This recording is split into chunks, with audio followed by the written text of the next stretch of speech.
Hi guys, మన యాటిట్యూడ్తో ఎవరినైనా impress చేయడం ఎలా? ఈ యాటిట్యూడ్ గురించి ఆలోచిస్తున్నప్పుడు అన్నిటికంటే ఫస్ట్ నాకు మైండ్లోకి ఈ క్వశ్చన్ వచ్చింది. అసలు యాటిట్యూడ్ అంటే ఏంటి? What is attitude? మనం జనరల్లీ యాటిట్యూడ్ ఈగోతో మిక్స్ చేసి మిస్అండర్స్టాండ్ చేసుకుంటాం. అరే తనకు చాలా యాటిట్యూడ్ రా బాబు, తను ఎవరితో మాట్లాడదని అంటూ ఉంటారు చూడండి. గైస్, ఇది ఈగో అవుతుంది. యాటిట్యూడ్ అన్నది ప్రతి ఒక్కరిలో ఉంటుంది, నాలో ఉంటుంది, మీలో కూడా ఉంటుంది. కానీ యాటిట్యూడ్ ఎలా ఉంది? ఒకరిని ఇంప్రెస్ చేసేలా ఉందా? ఉండొచ్చు, ఉండకపోవచ్చు. నా పని మీకు చెప్పడం. అసలు ఒకరిని ఇంప్రెస్ చేయాలంటే మన యాటిట్యూడ్ ఎలా ఉండాలి, ఎలా మార్చుకోవాలి? గైస్, నా ప్రకారం యాటిట్యూడ్ అంటే 2 things వస్తాయి. ఫస్ట్ది మాట్లాడే విధానం, అండ్ నెంబర్ 2 మీరు ఎలా కనిపిస్తున్నారు అండ్ మీ పర్సనాలిటీ. గైస్, మీ యాటిట్యూడ్లో మెయిన్గా కాంట్రిబ్యూట్ చేసేది మీరు మాట్లాడే విధానం, వే ఆఫ్ టాకింగ్. మీరు ఏ విధంగా మాటల్ని ఎక్స్ప్రెస్ చేస్తున్నారు. ఒకవేళ మీరు మాట్లాడే విధానం బాగుంటే ఏ పర్సన్ అయినా మీకు ఈజీగా ఇంప్రెస్ అయిపోతారు. మీ మాటలతో ఎవరినైనా మార్చేయచ్చు, ఎవరి మనసు అయినా దోచేయచ్చు. మాటలతో మ్యాజిక్ చేసేయచ్చు. సో మీ మాటలు బాగుంటే ప్రతి ఒక్కరికి ఎలా అనిపిస్తుంది, అరే యార్ తింటే ఎలా మాట్లాడాలి, ఈరోజు ఎలా అయినా తింటూ అట్లీస్ట్ కొంచెం సేపు అయినా మాట్లాడాలి. అదే దానికి అగెనిస్ట్గా మీరు మాట్లాడే విధానం బాగోకపోతే అర్థం చేసుకోండి, అబ్బా వీడు నన్ను ఎప్పుడు వదులుతాడు రా బాబు, ఎంతసేపు మాట్లాడతాడు బక్ బక్మని, ఇలా మాత్రం ఫీల్ అయ్యేలా చేయొద్దు. సో అందుకే నేను మీకోసం ఇప్పుడు టాప్ సెలెక్టెడ్ టిప్స్ షేర్ చేస్తున్నా. నెంబర్ 1, మీరు ఎప్పుడైతే ఒక పర్సన్తో మాట్లాడతారో ఇది మాత్రం ఆలోచించొద్దు తను మీకన్నా పెద్ద ఆర్ ఎక్కువ అని. దీనికి అర్థం ఇది కాదు, మీ బాబాయినో మావైనో, అరే బాబాయ్ పిల్లని చచ్చే ఏంటి మావా మీ పిల్లి ఇంకెన్ని రోజులు నన్ను తిప్పించుకుంటుంది. గైస్, నేను అంటుంది ఏంటంటే, ఒక పర్సన్ ఉన్నారు, తనకి మీకన్నా ఎక్కువ తెలుసు అండ్ మీకన్నా ఎడ్యుకేటెడ్ ఆర్ రిచ్ అనుకోండి. సో వాళ్ళతో మాట్లాడుతున్నప్పుడు మీకన్నా తను గొప్ప, తను సుపీరియర్ అని ఆలోచిస్తే మీరు ఎప్పుడు తనతో ఫ్రీగా మాట్లాడలేరు, పడి ఉంటారు అంతే.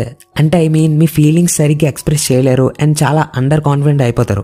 అండ్ మీరు అండర్ కాన్ఫిడెంట్ అయిపోతే ఆ పర్సన్తో అటాచ్ ఎలా అవుతారు? అస్సలు కాలేరు.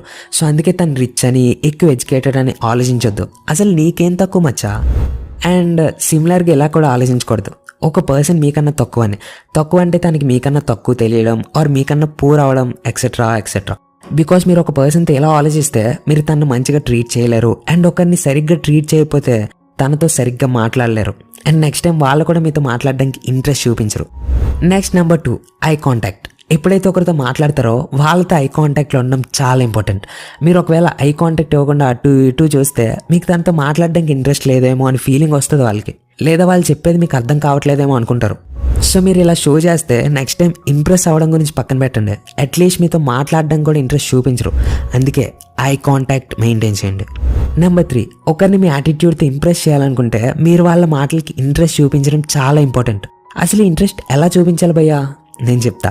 ఫర్ సపోజ్ ఒక పర్సన్ మీతో నేను మూవీకి వెళ్ళా, ఒక ట్రిప్కి వెళ్ళా, గోవాకి వెళ్ళానంటే ఈ టైంలో ఫస్ట్ పర్సన్ ఇలా అన్నాడు, ఓ ట్రిప్కి వెళ్ళావా, ఓకే మంచిది, దీన్ని ఇంట్రెస్ట్ చూపించడం అనరు. అదే ప్లేస్లో సెకండ్ పర్సన్, ఓ గోవాకి వెళ్ళావా, ఎప్పుడు వెళ్ళావు, ఎలా ఉంది, ఏమేమి ప్లేసెస్ చూసావు, వాళ్ళు వాటికి ఆన్సర్స్ ఇచ్చాక ఇంకేమైనా ప్లేసెస్ మిస్ అయ్యావా, అవును అక్కడ బాటిల్స్ తక్కువ అంట, నిజమేనా, ఇంతకీ పబ్కి వెళ్ళావా లేదా. ఇది ఇంట్రెస్ట్ చూపించడం అంటే. ఇదే ప్లేస్లో మీరు ఉంటే నెక్స్ట్ టైం ఎక్కువగా ఎవరు షేర్ చేస్తారు, ఫస్ట్ పర్సన్కా సెకండ్ పర్సన్కా? మీరు ఒకవేళ ఫస్ట్ పర్సన్ ఉంటే నెక్స్ట్ టైం మీతో ఏది షేర్ చేయాలన్నా వాళ్ళకి మూడ్ రాదు.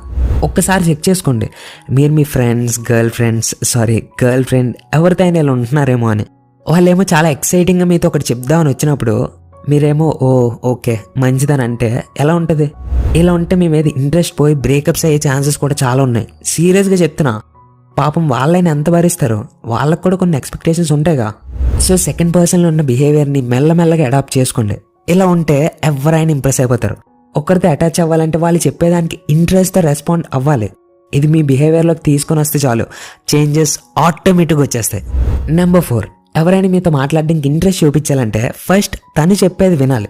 మీరు ఎవరిది వినకుండా లొడలోడ మాట్లాడుకుంటూ వెళ్ళిపోతే తను మీ మాటల్ని అస్సలు ఇంట్రెస్ట్ తీసుకోరు. మీరు తను వినలేనప్పుడు మీది ఎందుకు వినాలి? లాజికే కదా. అందుకే మీ మాటలను ఎవరైనా ఇంట్రెస్టింగ్గా తీసుకోవాలంటే ఫస్ట్ వాళ్ళది ఇంట్రెస్టింగ్గా తీసుకోవడం నేర్చుకోవాలి. నెంబర్ 5, గైస్, మీరు ఒకరిని మాటలతో ఇంప్రెస్ చేయాలనుకుంటే డౌన్ టు ఎర్త్ ఉండడం చాలా ఇంపార్టెంట్. ఒకవేళ మిమ్మల్ని మీరు తెగ పొగిడేసుకొని నేను అది చేసా ఇది చేసా, నాకు ఇంత మనీ ఉంది, నాకు కార్ ఉంది, బైక్ ఉందని చెప్పుకుంటూ వెళ్ళిపోతే ఎవ్వరు ఇంప్రెస్ అవ్వరు, గోల్డ్ డిగ్గర్స్ తప్ప. Thank you so much for watching. Bye.